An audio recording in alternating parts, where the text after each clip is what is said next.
Hey guys, welcome to Pixel Cherry Ninja's channel. It's the weekend, which means only one thing. It's time for that weekly news roundup. As per usual, we will begin with FPGA gaming news, the MiSTer, the Analog Pocket, and any other FPGA gaming news out there that's worth reporting. Timestamps have been made available, so use those to navigate your way around the video. And if you are not subscribed to the channel, then a subscription and a like is super duper appreciated. If you wish to support the channel further, I do have a Patreon set up, so do check that out.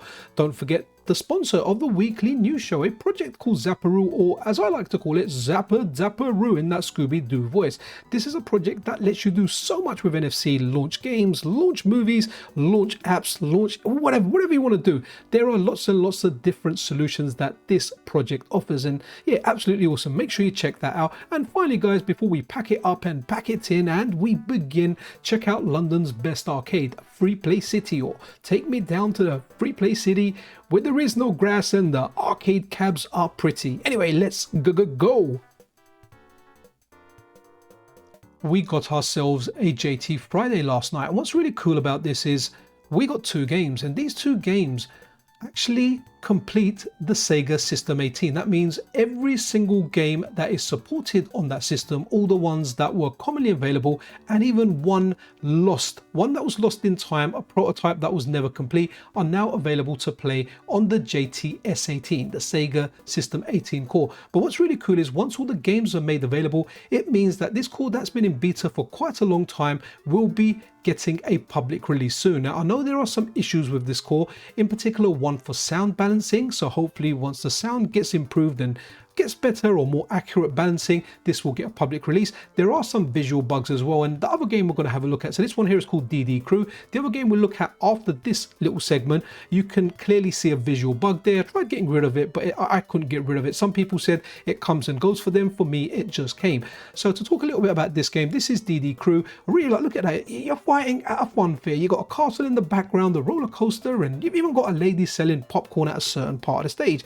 Now, this isn't something I played in the arcade, so I have zero nostalgia for it. I tried it out on emulation when testing out the SEGA System 18, and this isn't something that grabbed me. You know, like when you play an old game for the first time that you missed as a kid, and when you play it, it's on some games really stand out and you think, wow, I really wish if I played this, I missed out on this as a kid. I don't feel I missed out on this as a kid, but I have spoken to people that are really fond of this game. So if you played this in the arcade as a kid, you're definitely going to enjoy it. Maybe if you're playing it the first time, you will as well. But the bar's really high with brawlers now, especially with the modern ones that we're getting. This isn't a classic for me, but hey, it doesn't mean that this may not be a classic for you, or this may be a classic for you. Definitely test it out. I mean, the graphics, the animation, it's really cool, but it just plays very differently to the type of beat 'em ups I'm used to. I'm interested in your opinions on this, and if you actually played this in the arcade, was this your go-to game? Where I was playing stuff like Double Dragon, Cadillac and Dinosaurs, Vendetta being like my main brawlers as a kid. Anyway, run update all. Grab this. If you're a Patreon supporter, you will have access to this, and I can't wait for all the bugs to get squashed so we can get a public release. This is available for the MiSTer FPGA, the Analog Pocket, and the CD128, and I think that's all the systems this is supporting. The footage that you are seeing here is the MiSTer FPGA.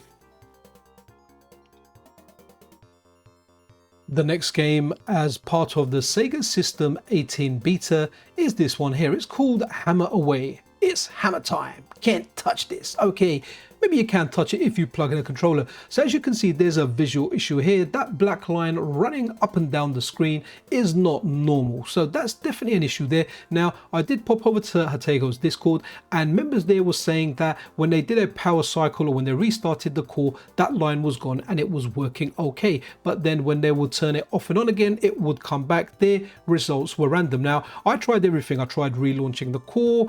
I tried power cycles. That black line for me was persistent, and if you have a look, when the helicopter is firing shots, sometimes it's firing shots and it's not going ahead of it, it's coming out on a different part of the screen. So this one definitely needs a bit of work, and this is what I'm talking about. When now that all the games are out, these are the issues that need to be resolved. This is actually quite a big issue. There you go, you can see it on screen now where it was firing in somewhere else to where the helicopter is. So hopefully when this issue and the sound issue and the other issues get resolved, this will see a public release. It's a great core. It's amazing to see all the games that have come out on this. My favorite games on this core are Shadow Dancer, Moonwalker and Alien Storm, but I do like some of the other games on there. That Clockwork Aquaria was absolutely amazing because that was a lost prototype and that came out last week. So we've had a very good month this month as far as JT releases go, and I'm wondering if we're going to get a JT Friday next Friday. Maybe it'll just be one that'll fix bugs like this, but absolutely awesome stuff from Hatego and his team. Hatego mentions in his latest Patreon post that Premier Soccer is something that they have had a full-time collaborator working on, and it is a game that will get added to the JT Riders core. And for the whole part, it looks like a good Britball. Sorry, I mean football, not soccer. Soccer, Premier Soccer, looks good, should be coming on the JT Riders core. We speak about this game quite a lot because this is a game that once done will lead to bigger and better things. Am I personally interested in this? Well, I've said it many times. Basketball games always began and ended for me with NBA Jam, and I think I'll always keep that opinion. However, Run and Gun does look kind of interesting. When the FPGA core does come out, I am interested in checking it out because, hey, that's my thing, chicken wing. But Run and Gun has been very, very demanding according to Hatego and team. Definitely more work than they anticipated, and it's still going to take a little bit more work, likely a few weeks before it's ready for a public beta. The guys have got the game to a certain place where it's working, but not quite ready for a primetime beta yet. But yeah, really kind of looking forward to this because when this gets released, it means we're one step closer to CPS3. Dudes and dudettes and everyone else out there, this is my most wanted core. So hopefully once Run and Gun is done, Hatego and his team can move on to this. Hatego has said in his latest Patreon post that he doesn't expect to begin work on CPS3 until the Christmas era. So we're talking holiday season 2025, which likely means that a beta core will come out sometime in 2026. I'm really hoping that it comes out in Q1 2026, but I will say to everyone that always hope for the best. That's the way to be. Be optimistic, hope for the best, but be prepared for the worst. Be prepared for additional delays because delays pretty much seem inevitable. So just brace yourselves. If it comes out early next year, boom shakalaka, you are in for a treat. If it gets delayed, well, it gets delayed and we have to wait a little bit longer. What I really want to find out is I'm really hoping that Hatego gets this working on the MiSTer FPGA. If anyone can, Hatego and his team can. They often figure out stuff that other developers may consider impossible. They find out techniques that optimize stuff a little bit better. So can't wait for Run and Gun to get done so they can move on to CPS3 and we can be playing some Street Fighter 3 Third Strike. Hatego and team, you guys got this. Unlike Urian. We have a new release for the Analogue Pocket, and this time it's Horror Story, or also known as Demon's World. Actually, I know it's Demon's World first and Horror Story after. So this is a game released by the Coin Op Collection. It's a new release for the Analogue Pocket. It has been out for the MiSTer for some time. However, the MiSTer core has been updated. It now has stuff like cheats in there. So if you find this game difficult, and it is quite a tough game, you can run the cheats. So in order to get this, run your favorite updater. It should be available there now. The game has inbuilt cheats as well. So you can kind of like select your weapon. You can have invincibility if you find these type of games difficult. But this is a fun game. I like the way your dude or your characters look very, very cool, especially the one with the sunglasses. The weapons in here are cool, and I kind of get a Ghostbusters vibe about this game. Who's got two thumbs and absolutely loves Martin Donlon, aka Wicker Wacker? If you answered Pixel Cherry Ninja, then you answered correctly. And I wanted to start this segment with a question because it is all about quiz games, and the quiz games are in Japanese, so unless you can read the Japanese language, you are not going to be able to play these. There are no translations of these. Hopefully one day we'll get a fan translation, but for now, guys, this is what you're getting, and I love the way these look. So these are on the TAITO F2 core, the core that has brought us classics like Dino Rex, Final Blow, but the ones that are like Ninja Kids and Paprium, Don Doka Don. There are some really good games on this core. So amazing work from Wicker Wacker. Now, these games here are quiz games, and we'll have a look at the full list, but the one that I really like the look of is this one here. It's called Quiz HQ. It's Chase HQ, but it asks you questions. You get the questions right, and then your progress, your cop car gets a little bit closer to the bad guy's car. But I love the art direction for this. I love what it looks like. It is TAITO, it is Chase HQ, but it is asking you questions. Now, I think when you start, you get out of like 2 choices, so you've got 50% chance of getting something right in a multiple choice. Then later on it goes on to 4. The game just runs with 4 buttons. There's no joystick for this. Now, if I could understand the language, I would love to play this.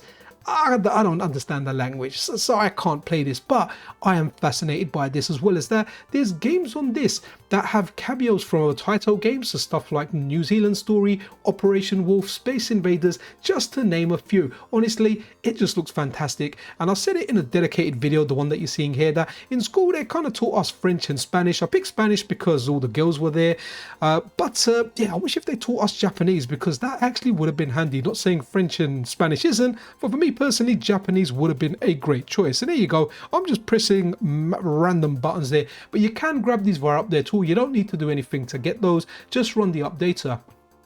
So these are the games that have been added. So, well, Crayon Shinchi Orato Osobo, Quiz Chikyu, Buyogan, Quiz Crayon Shinchan, Quiz HQ, Quiz Jensei, Gekijo, Quiz Quest Ahime to Husha Yusha no Motogatari. Sorry man, I'm so bad at these names. And then the Quiz Tori Monochu. Right, so these games here, Martin says, they're not supported by the core. He doesn't intend to do these ones here. So these 3 here, Yes No Scenery, Tokemeki Chart. Then you've got Yu No Quiz, De Gogo, and then Mahjong Quest. But Wicca Wacka does say if these games are special to you or they mean something special to you, then reach out to him and he'll consider adding them to the core. But as it stands now, these games aren't going to get supported by Wicca Wacka on the core, and the core as it is now is fully complete. Absolutely amazing work from Wicca Wacka. And hey, who doesn't want to play a quiz game based on TAITO games and Chase HQ? Am I right?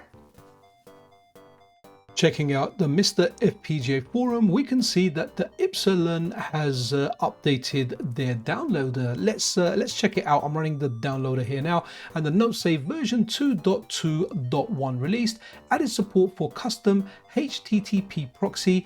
Add the HTTP proxy entry to download the INI as explained in the readme.md file. So if you want to read that, read the explanation there. The environment variables HTTP proxy and HTTPS proxy are also supported and take precedence, but no proxy is not yet supported. And guys, you can see how fast update tool is. Now let's talk SuperStation1. You all know what this is. It's a MiSTer FPGA that's inspired by Sony's PlayStation 1. Taki Udon, most recently over on his X account, shared this. So I decided to go with launch NTSC packaging for the Founders Edition. So if you've ordered the Founders Edition, this is what the packaging is going to look like. Now I have to say, when I got my MiSTer Pi from Taki Udon, I really liked the packaging. It was based around the Master System where you had that grid kind of look. When I opened the box and I took out like the SD RAM, the USB Type-C cable, and whatever else was in there, the IO board, they were all in different boxes, but they all had the same theme. I've still kept that box. I don't think I've thrown that box out. I often throw boxes out, I just don't have space to keep them all. But yeah, this is kind of looking good. So hopefully if you've ordered a Founders Edition, when you get yours, you'll be like that kid again that got the PlayStation on Christmas or on their birthday and are opening it with just untold excitement. Something that Taki Udon pointed out here, I need a demo disc of Homebrew that can run on MiSTer FPGA to make this complete. So just like the original PlayStation, when you got it, you got a demo disc. It had a handful of games on there. You selected through them like a level each, or yeah, like the beginning level or a little part of the game that gave you a taster so you knew whether you wanted to buy the game or not.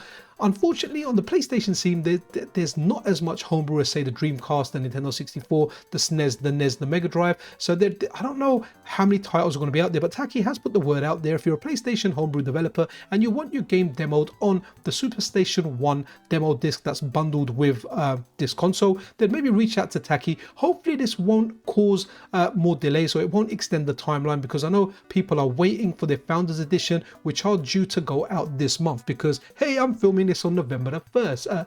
November the 1st. This person here, Elias Taylor, they're working on an upcoming fan game, a demake of a game called Yumi Nikki. So that kind of looks interesting, and they are interested in potentially collaborating with Taki Udon, and maybe you'll get a demo of this with it. But definitely sounds interesting. It might be a good user experience to get this, and it'll feel like you're buying yourself a console.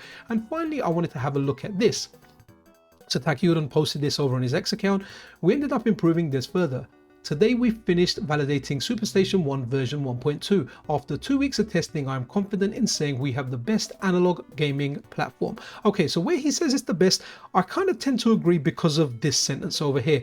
5 analog video outputs. So that means rather than having 1 or potentially 2, you've got 5 on the machine. So no additional adapters, nothing else needed. You just plug the cable in and it should work straight out the bat. So 5 video outputs, 4 analog audio outputs plus HDMI, and all of them work simultaneously, and that is freaking crazy. That means if you want to do like an arcade back-to-back setup, you only need this and you can use 2 of the analog outputs to output to a CRT. That seems like a very, very good solution for like a homemade CRT TV arcade cabinet where you want that versus city style of cab or side by side or whatever you want. But 5 analog outputs simultaneously is crazy, guys. So you can essentially have 6 outputs at the same time, 5 analog and HDMI, provided you've got that many TVs around. I'm going to tell you what I've got here on my desk, man. I've got a few HDMI DisplayPort monitors, but I've only got 1 CRT, so I can't capitalize on this, but it is a very, very good feature. It just means whatever display you've got, likely it's going to work without having to buy any additional equipment or adapters. It sounds like it's very much so plug and play.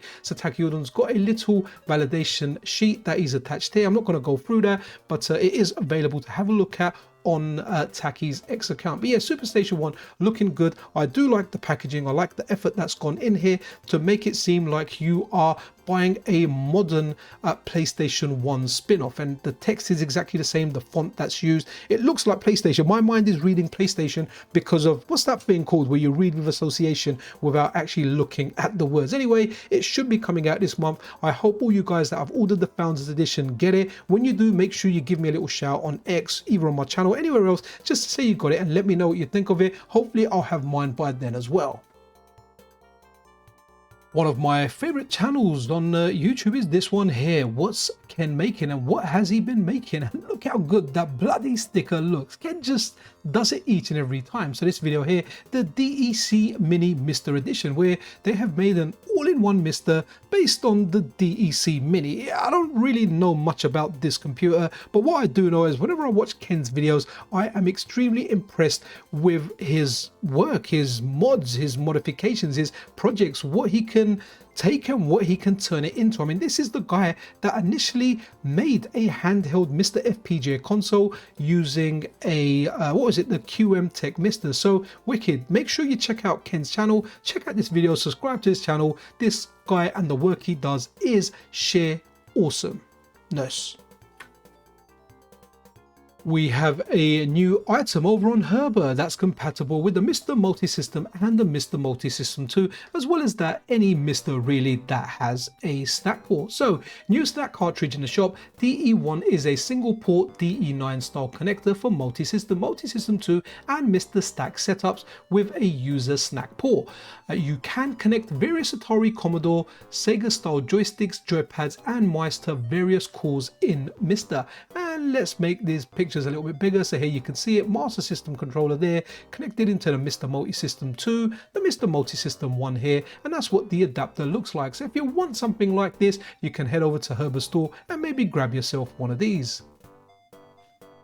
Let's now talk about unstable nightlies and test builds that have been made available or updated in the last week. So for the Sega Saturn and the STV, we have had one update. Do let me know in comments because I am going to do a live stream today at some point. What live stream do you guys want to see? Do you want to see the latest Saturn core, or shall we do the other unstable nightly or test build that came out?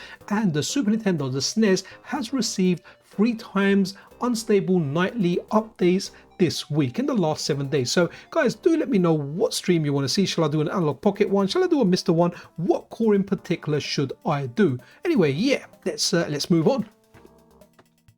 And guess who does it again? Mark Max does it again. This time the King of Fighters Battle Their Paradise finally gets an English translation. This is really, really cool. This is a game for the Neo Geo Pocket Color. And from what I understand, it's a board game. Yeah, there you go, KOF board game. And the reason that I'm so fascinated by games like this is because growing up, when we used to look at import games, now we get fan translations. There's a lot more stuff done by the community from people like Mark Max. I remember recently they made, was it Mole Mania DX, the DX version of it. This is fantastic because I remember seeing games. I remember, what was that game on the PlayStation 2, Namco X Capcom? And when you see games where you've got your favorite characters doing things in different games, like in this one over here, you've got board games with King of Fighters characters in there, but you couldn't play it because, well, the language barrier, there was no way to translate it, so you just had to watch those or look at those in a store and think, I can't speak the language, so I can't play the game. So the work that Mark Max does, as well as many other people in the ROM hacking and the translation scene, they make games like this available for non-Japanese speaking gamers such as ourselves. So if you're into King of Fighters and you want to try something a little bit different, try this. Play it if you've got an original Neo Geo Pocket Color, you can play this on a flash card. If not, play it on an emulator, play it on like your Analog Pocket, the MiSTer, play it wherever you do want to play it. Fantastic game. And these games work really well on a handheld because, well, they're just kind of like, they're easy to play. There's not a lot of dexterity there. You can play it, you can put it down. Absolutely fantastic. Something I do want to play, but like I always say, I am so limited in time, and there's a new Metroidvania I want to try out this weekend. But yeah, Mark Max, love your work. Keep it up. You are freaking awesome. Finishing off this week's video with this. So this is Astro Fighters. Now, part 1 of this has been out for some time, but the developer is now working on Astro Fighters 2. Now, you can check out a demo if you like, but it is planned to release, there you go, 9th of March 2026. Full kind of disclosure and transparency here. I was actually just emailed the code randomly from the developer, and I said I'll test it out. Unfortunately, I've not had a chance to test it out, but I did say to them I will feature it in the video. So I haven't played this, so I can't actually speak for this game. I had a look at some of like the options that were available in here, or the control schemes that were available, and yeah, it seemed kind of decent-ish. But do try it out for yourself if you want to test it out. Check out the demo, check out part 1. If you like it, then maybe keep an eye on this. Hopefully I'll get a chance to try it out, or maybe do a stream on it, but for now I was just given the codes, and you know, I like to help out independent developers out there. They sent me a code that was nice of them, so I think I've added it to my Steam library, but I haven't had a chance to sit and actually play this yet. So guys, that wraps it up for this week. I certainly hope you enjoyed this week's episode, and if you did, then a subscription and a like is super duper appreciated. Be freaking awesome to one another. This is Pixel Cherry Ninja out.